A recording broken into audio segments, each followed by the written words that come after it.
இன்றைய நோய்களில் டயபெட்டிஸ் என்ற நோய் மிகவும் பிரசித்தி வாய்ந்ததாக இருக்கிறது. தொன்று தொட்டு பழமை வாய்ந்த நோய், ஆனாலும் இன்று புதிய நோய், என்றும் இருக்கப் போகக்கூடிய நோய். இந்த வகையில் நாம் டயபெட்டிஸ் என்ற அந்த நோயை நோயாக கருத வேண்டுமா, அல்லது அந்த நோய் உருவாக்கப்பட்டுக் கொண்டிருக்கிறதா?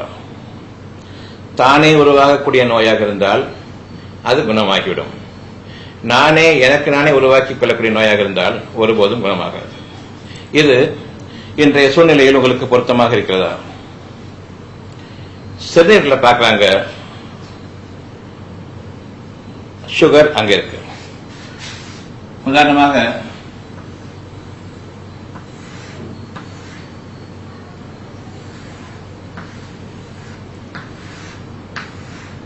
சிறுநீரகங்கள், இதுல உங்களுக்கு சுகர்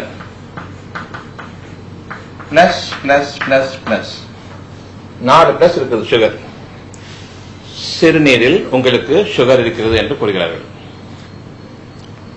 இருக்கட்டும், இதன் காரணமாக உங்களுக்கு டயபெட்டிஸ் ஆரம்பமாகிறது அப்படியே வைத்துக் கொள்வோம். இப்ப நீங்க சிறுநீரகத்தை டெஸ்ட் பண்ணுங்க. சிறுநீரகத்தில் எந்த குறையும் இருக்குதான்னு சொல்லிட்டு பாருங்க.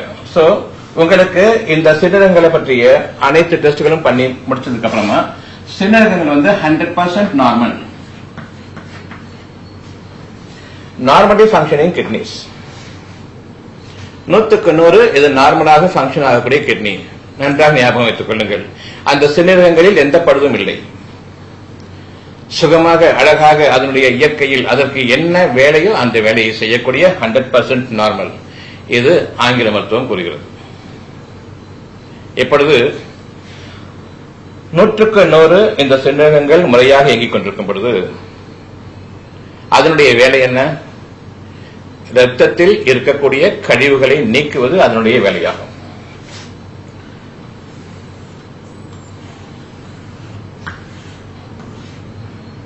இரத்தத்தில் இருக்கக்கூடிய கழிவுகளை நீக்குவது அதனுடைய வேலையாகும்.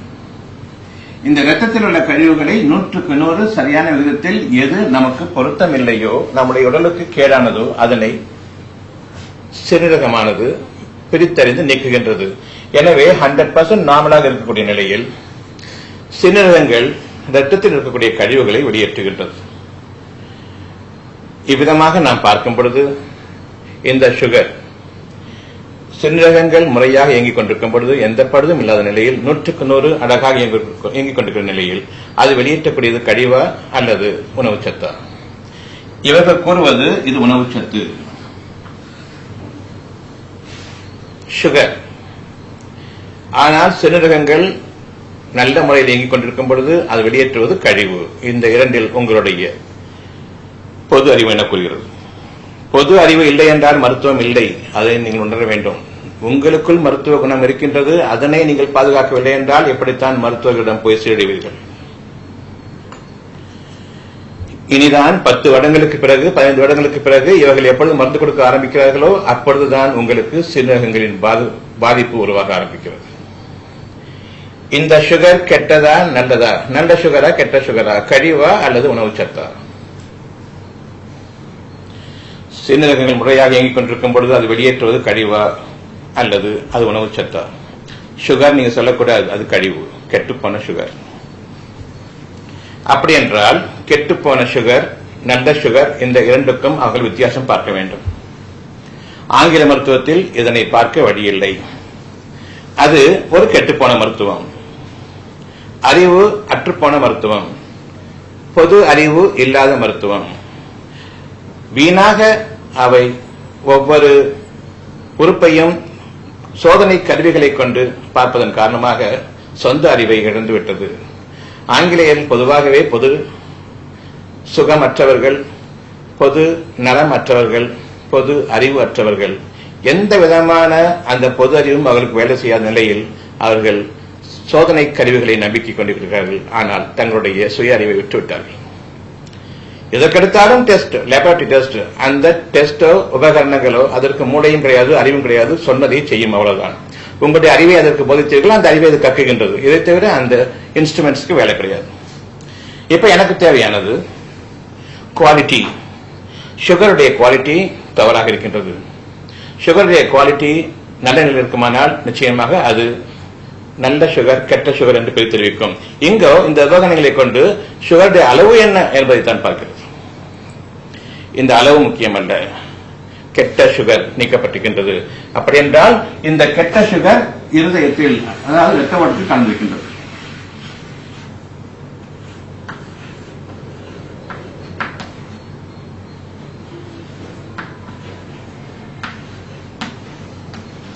கெட்ட குளுக்கோஸ் ரத்தத்தில் கலந்திருக்கின்றது. அந்த கெட்ட குளுக்கோஸ், கெட்ட சர்க்கரையானது இங்கு சிறுநீர் மூலமாக நீக்கப்பட்டுவிட்டது. இது நன்மையான ஒரு செயல்படா, கெட்ட செயல்படா? நன்மையானது. இதனை இவர்கள் தீமை என்கிறார்கள், இதனை இவர்கள் நோய் என்கிறார்கள். பிறகு எப்படி நோய் நீங்கும்? நோய் இல்லாத ஒன்றை, சுகமான இயக்கங்கள் இருக்கக்கூடிய ஒன்றை இவர்கள் நோய் என்று கூறினால் அந்த நோய் இல்லாத நிலையில் எப்படி இவர்கள் நோயை நீக்குவார்கள்? இதற்கு டயபெட்டிக்ஸ் சிறப்பு மருத்துவர்கள் கூறுவது என்ன? சிறுநீரகங்கள் நியாயமாக இயங்கிக் கொண்டிருக்கின்றன, தன்னுடைய வேலையை, தன்னுடைய கடமையை முழுமையாக செய்து கொண்டிருக்கின்றது, ரத்தத்தில் இருக்கக்கூடிய அசுத்தத்தை நீக்குகின்றது. இங்கு சிறுநீரகங்கள் முழுமையாக இயங்கிக் கொண்டிருக்கிற நிலையில் சிறுநீரில் உங்களுக்கு சுகர் இருக்குமானால் அது உடலுக்கு ஒவ்வாதது, உடலுக்கு கேடானது. இன்னும் தெளிவாக சொல்ல வேண்டும் என்றால் அவை நச்சு சக்தியை கொண்டவை. இந்த சுகர் நச்சு சக்தியை கொண்டதாக இருக்கின்றது.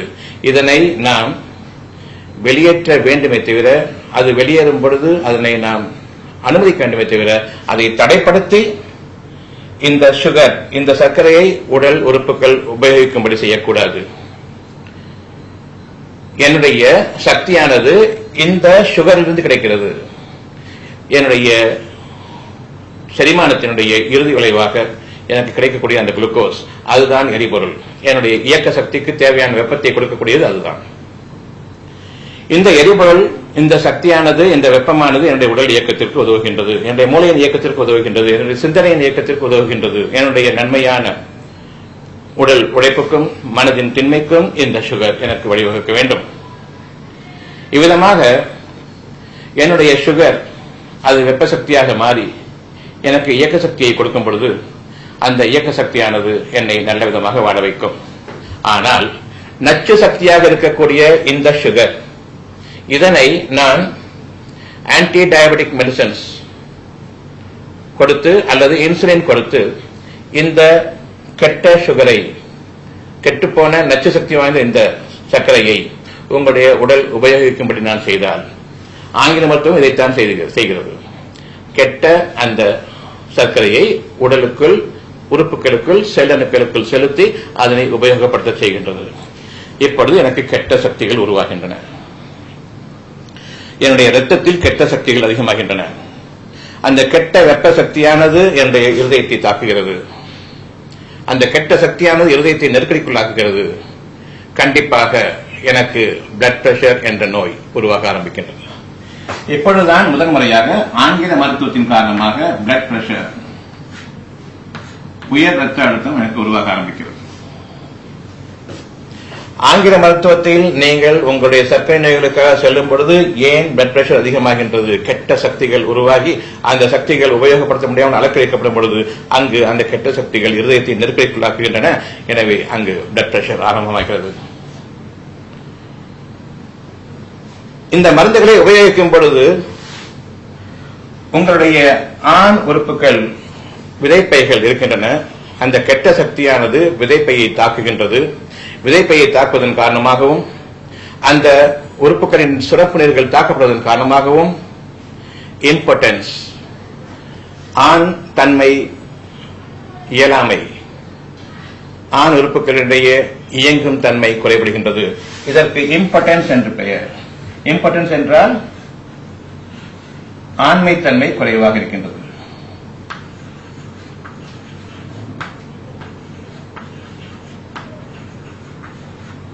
ஆண் தன்மை குறைபாடு. ஏனென்றால் நல்ல சக்தி இல்லை, கெட்ட சக்தியாக மாறுகின்றது. இவ்விதமாக கெட்ட சக்தியாக மாறும்பொழுதுதான் உரிய அந்த உணர்வுகளானது உணர்ச்சிகளாக மாறி அதற்கு பலவிதமான தூண்டுதல் தேவைப்படுகின்றது.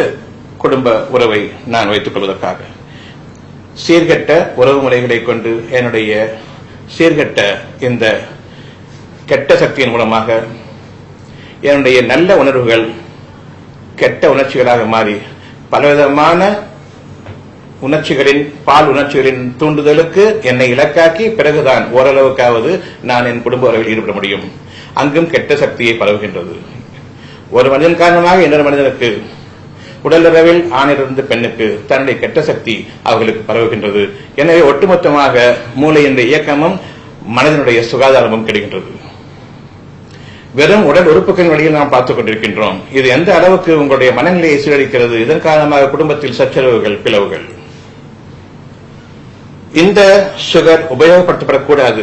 இவ்விதமாக உபயோகப்படுத்தினால் இருதயத்தில் உங்களுக்கு பிளட் பிரஷர் அதிகமாகி அந்த கெட்ட சக்தியின் காரணமாக இருதய நோய்கள் உருவாவதற்கு ஏதுவாகின்றது.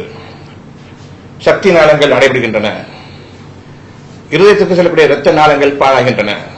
ஒவ்வொரு உறுப்புக்கும் செல்லக்கூடிய இரத்த நாளங்கள் பாழாகின்றன. இரத்த நாளங்களுடைய சுவர்கள், அந்த சுவர்கள் இருக்கக்கூடிய அந்த செல்கள், அந்த செல்களுக்கு போகக்கூடிய கெட்ட சக்தி. இந்த சுகரை உங்களுடைய ஆன்டி டயபெட்டிக் மெடிசன்ஸ்,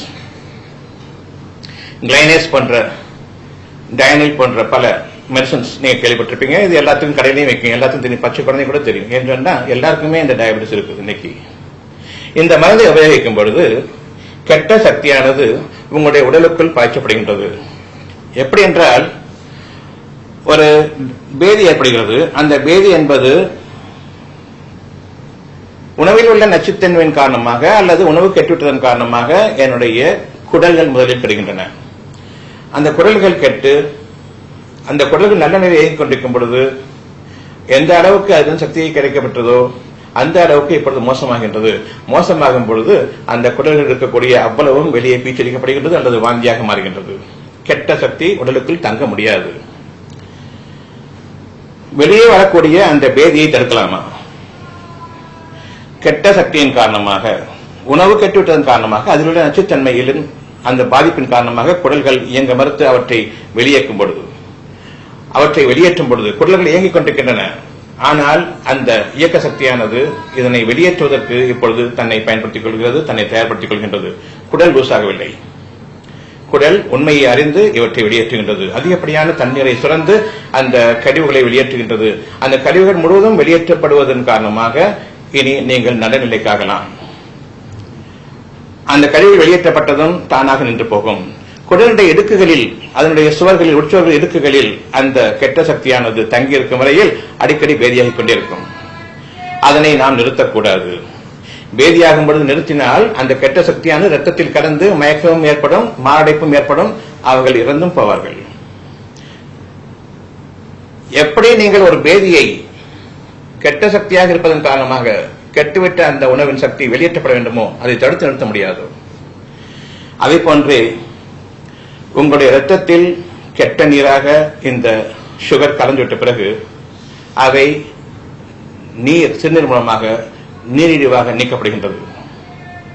கெட்ட சக்தியானது இரத்தத்திலிருந்து நீக்கப்பட்டு அது நீரிழிவாகிறது. எப்படி குடலினுள் கெட்ட உணவு இருந்தால் அதனுடைய சக்தி நீக்கப்படுவதற்கு அது பேதியாக வேண்டுமோ, இரத்தத்தில் கலந்துவிட்ட இந்த கெட்ட சக்தியானது நீரிழிவாக வெளியேற்றப்படுகின்றது. இது யூரின் சம்பந்தமான ஒரு பேதி என்று வைத்துக் கொள்ளலாம். பேதியை தடைப்படுத்துவது எப்படி தப்போ அதே போன்று நீரிழிவை தடைப்படுத்துவது தவறாகும். அது போக வேண்டும், நீங்க வேண்டும். இனி என்ன செய்ய வேண்டும்? இந்த உணவினுடைய ஜீரணத்தன்மையை நாம் பாதுகாக்க வேண்டும். ஒவ்வொரு உணவிலும் இருக்கக்கூடிய அந்த சுகர் நல்ல குளுக்கோஸாக, நல்ல சர்க்கரையாக எப்படி மாற வேண்டும் என்பதை நாம் யோசிக்க வேண்டும். இதனுடைய அடிப்படையில் தான் இந்த வகுப்பு அமைகிறது.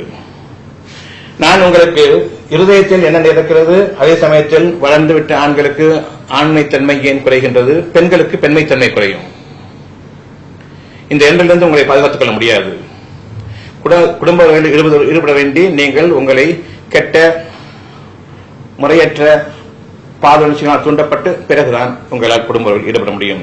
இப்படிப்பட்ட நிலை யாருக்கு ஏற்படுகின்றதோ, நல்ல உணர்வாக பால் உணர்வுகள் என்பது கெட்ட பால் உணர்ச்சிகளாக மாறும் பொழுது முறையற்ற அந்த உணர்ச்சிகளுக்கு முறையற்ற ஒரு தீனி போட வேண்டும். அந்த கெட்ட உணர்ச்சிகளோடு தான் என்னுடைய தன்மையை, ஆண் தன்மையையோ அல்லது பெண் தன்மையையோ நிலைப்படுத்திக் கொண்டு பிறகு குடும்ப உறவில் ஈடுபட முடியும். இங்கு கெட்ட தன்மை ஒருவருக்கொருவர் மாறுகின்றது, மனநிலை சீரழிகின்றது, குடும்ப உறவுகளில் விரிசல் ஏற்படுகின்றது, சந்தேகங்கள் ஏற்பட ஆரம்பிக்கின்றன. இது சாதாரணமாக எடுத்துக்கொள்ளப்படக்கூடிய ஒரு நிலை அல்ல.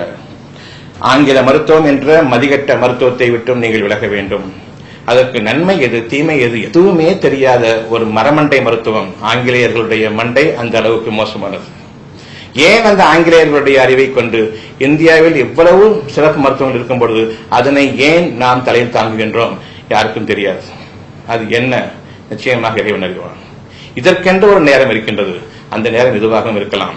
ஆங்கில மருத்துவம் போன்ற ஒரு கெட்ட மருத்துவம், மதிகட்ட மருத்துவம், அறிவுகட்ட மருத்துவம் அந்த ஆங்கிலேயர்களால் கடைபிடிக்கப்பட வேண்டியது நமது நாட்டில் தூர வீசி எறியப்பட வேண்டும். அது வெளியேற்றப்பட வேண்டும். நாட்டை விட்டு வெளியேறு என்ற இயக்கமும் ஏற்பட வேண்டும். அந்த மருத்துவம் நமக்கு கூடாது. நாம் சுய அறிவு உள்ளவர்கள், ஆன்மீகவாதிகள். அதாவது இந்தியாவில், உலகத்தில் இந்திய துணைக்கண்டத்தில் ஆன்மீகம் அதிகம், இந்தியாவில் அதைவிட அதிகம். இவ்வளவு அழகான உணர்வுகளால் நாம் வாழக்கூடிய இந்த வாழ்க்கையிலிருந்து ஆங்கில மருத்துவத்தின் பக்கம் நாம் சென்று மதிய வந்தவர்களாக அவர்களைப் போன்றே மடையர்களாக நாம் மாற வேண்டாம். ஆங்கில மருத்துவம் என்பது நம்முடைய தன்மைக்கு, இறைத்தன்மைக்கு உதவாது. எனவே நீங்கள் உங்களுடைய சுய அறிவின் பக்கம் திரும்புவதற்காக வேண்டி உங்களுக்கு படிப்படியாக உங்களுடைய விஷயங்களை, நீங்கள் யார், உங்களுடைய நன்மைகள் என்ன, உங்களுடைய மருத்துவ குணங்கள் என்ன, உங்களுக்கு இருக்கக்கூடிய அந்த அறியும் சக்தி எத்தகையது, நீங்கள் ஏன் சுகமாக வாழ வேண்டும், ஏன் நீங்கள் உங்களுடைய கேடுகளில் அதிகமாக கூடாது என்பதற்காக வேண்டி உங்களுடைய சுகத்தை, அமிழ்ந்து கிடக்கக்கூடிய அந்த சுகத்தை, உங்களுடைய இருதயத்தில் இருக்கக்கூடிய அந்த நன்மைகளை வெளிக்கொண்டு வருவதற்காக வேண்டி இந்த வகுப்பாகும். ஆரம்பத்திலிருந்து கூறுகின்றேன், சிறுநீரகங்களில் முதன்முறையாக சர்க்கரையை பார்க்கிறார்கள்.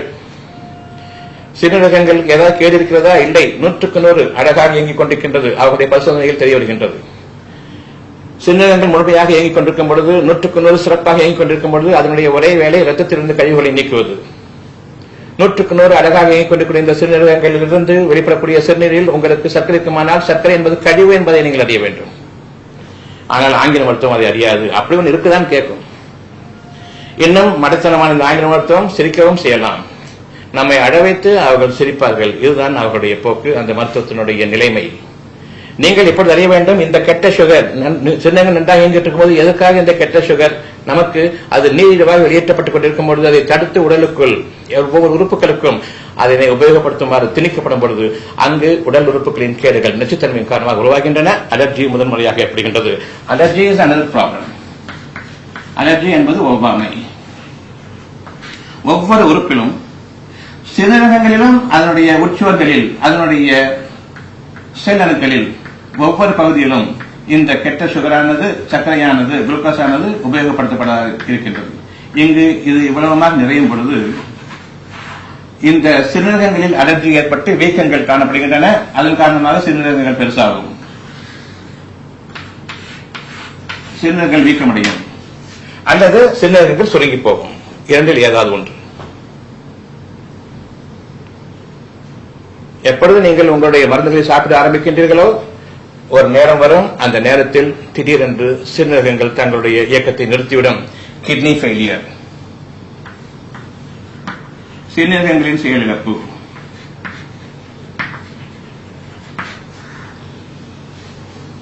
எவ்வளவு கேடுகள் ஒன்றன் பின் ஒன்றாக. ஏன் இந்த சர்க்கரையை, கெட்ட சர்க்கரையை உபயோகப்படுத்தும்படி உங்களுடைய டயபெட்டிக் ஸ்பெஷலிஸ்ட் இதையெல்லாம் importance, heart failure, BP, kidney failure, allergy, உடம்பு பூராவும் இவை அனைத்தையும் உருவாக்கக்கூடிய உங்களுடைய டயபெட்டிக் ஸ்பெஷலிஸ்ட் இதற்கு என்ன பதில் சொல்வார்கள்? பதில் சொல்லட்டும், பார்க்கலாம்.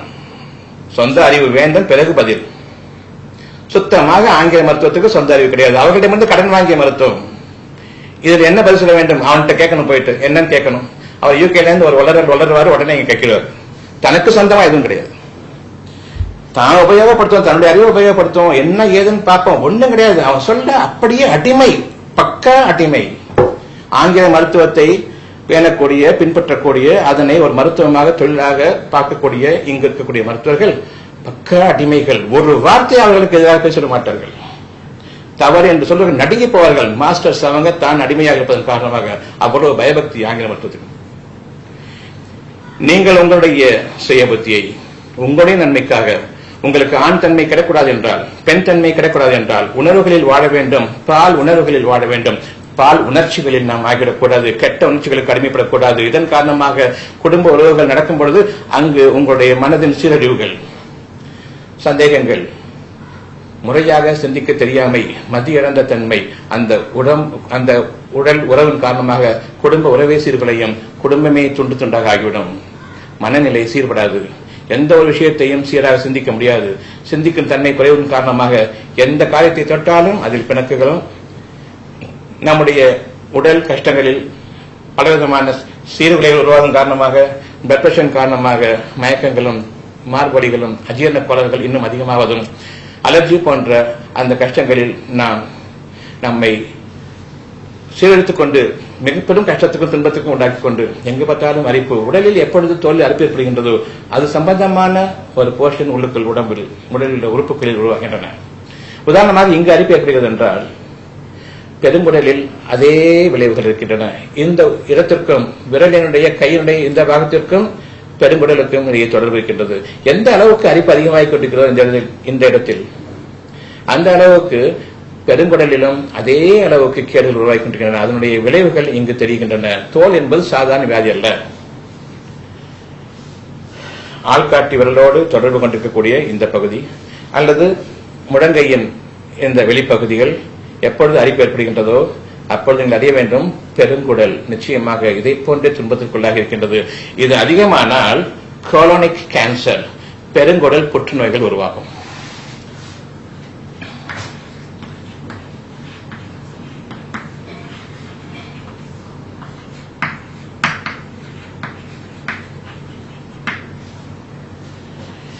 இதை பற்றி விளக்கமாக பிறகு கூற இருக்கின்றேன். ஆள்காட்டி விரலோடு சேர்ந்து முழங்கை எங்கேயானும் இந்த ஒரு அரிப்பு திட்டு திட்டாக சொரிச்சல் ஏற்பட்டு அங்கு கருப்பு திட்டுகள் நிரந்தரமாக தங்குமானால், அல்லது மூக்கினுடைய வெளிப்பாகத்தில் அந்த கருப்பு திட்டுகள் தோன்றுமானால், மூக்கில் கருப்பு திட்டுகள் தோன்றுமானால் அங்கு உங்களுக்கு பெருங்குடல் அதே அளவுக்கு பாதிக்கப்பட்டிருக்கிறது என்பதை அறிய வேண்டும். என்ன விதமான தொடர்பு பிறகு நாம் அறிய இருக்கின்றோம். இந்த மூக்கில் ஏற்படக்கூடியதும் அந்த பிளாக் ஹெட்ஸ் ரிமூவ் பண்றதுக்காகவும் இவர்கள் மருந்துகளை கொடுக்கின்றார்கள். பிளாஸ்டர் போட்டு ஒரு பிளாக் ஹெட்ஸ் வெளியே வந்துடுச்சு, திரும்பவும் உருவாகுது. இங்கு அரிப்புகள் களிம்புகளை போட்டு முடிக்கின்றார்கள். அது உடலுடைய உட்புறத்தில் இருக்கக்கூடிய அந்த பெருங்குடலில் மிக பெரும் பாதிப்பை ஏற்படுத்துகின்றது. இந்த விதமாக பாதிப்பு ஏற்படும் பொழுதுதான் உங்களுக்கு பெருங்குடல் புற்றுநோய். இப்பொழுது ஆங்கிலேயர்களிடமும் அமெரிக்கர்களிடமும் பெருங்குடல் புற்றுநோய் பரவலாக இருக்கின்றது. நமது நாட்டு நோயாளிகளிடம் இது பரவிவிட்டது. காரணம் ஆங்கில மருத்துவம். இதற்கும் தொடர்ந்து இந்த பகுதிக்கும் உடல் உறுப்புகளுக்கும் என்ன சம்பந்தம் என்பதை விரைவில் நான் உங்களுக்கு அறிவிக்க இருக்கின்றேன். அதாவது நான் அறிவித்திருந்தேன் உங்களுக்காக அக்குபங்க்சர் வகுப்பு மே மாதம் உங்களுக்காக அவ்வளவு பேருக்கும் இலவசமாக நான் கற்றுக் கொடுக்கின்றேன் என்பதை அறிவித்திருந்தேன். ஆனால் 10,000க்கும் அதிகமாக திரண்டுவிட்டதன் காரணமாக சமாளிக்க முடியாது. ஒருபோதும் லட்சமாக மாறிவிட்டாலும் அதற்கு ஒன்றும் செய்ய முடியாத நிலை. யாருக்கும் ஒழுங்காக நான் கற்றுக் கொடுக்க முடியாது. என்ன வழி?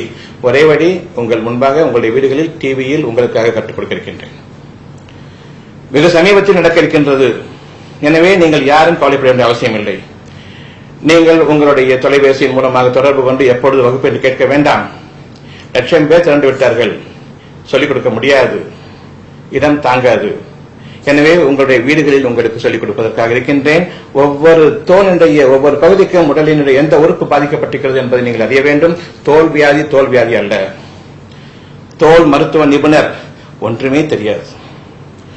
ஒரு அணுவள வேலம் அவர்களால் தோல் சிறப்பு மருத்துவ நிபுணர்களால் தோல் வியாதியை குணப்படுத்த முடியாது. ஒவ்வொரு முறையும் அந்த தோல் வியாதிக்காக நீங்கள் சுகப்படுத்திக் கொள்ள விரும்பும் பொழுது உடலுக்குள் உள்ள ஒரு உறுப்பு மிக வேகமாக பாதிப்புக்குள்ளாகின்றது. அறிந்து கொள்ளுங்கள். The most dangerous thing that you will do is when you go to a skin specialist for your skin disorders, it means your internal organs are in such bad shape and it is going to get destroyed very soon and you will end your life. உங்களுடைய உயிரை பாதுகாத்துக் கொள்ள வேண்டும் என்றால் தோல் வியாதிகள் எந்த விதமான உடல் உள்ளுறுப்புகளின் பாதிப்புகளால் ஏற்படுகிறது என்பதை உங்களுக்கு நான் வெகு அறிவிக்க இருக்கின்றேன். அக்குபங்க்சர் என்ற அந்த ஒரு வகுப்பில் நீங்கள் ஒவ்வொன்றையும் கற்றுக்கொள்ள இருக்கின்றீர்கள். இன்று இந்த வகுப்பு முடிவடைகின்றது. அடுத்த வாரம் பார்ப்போம்.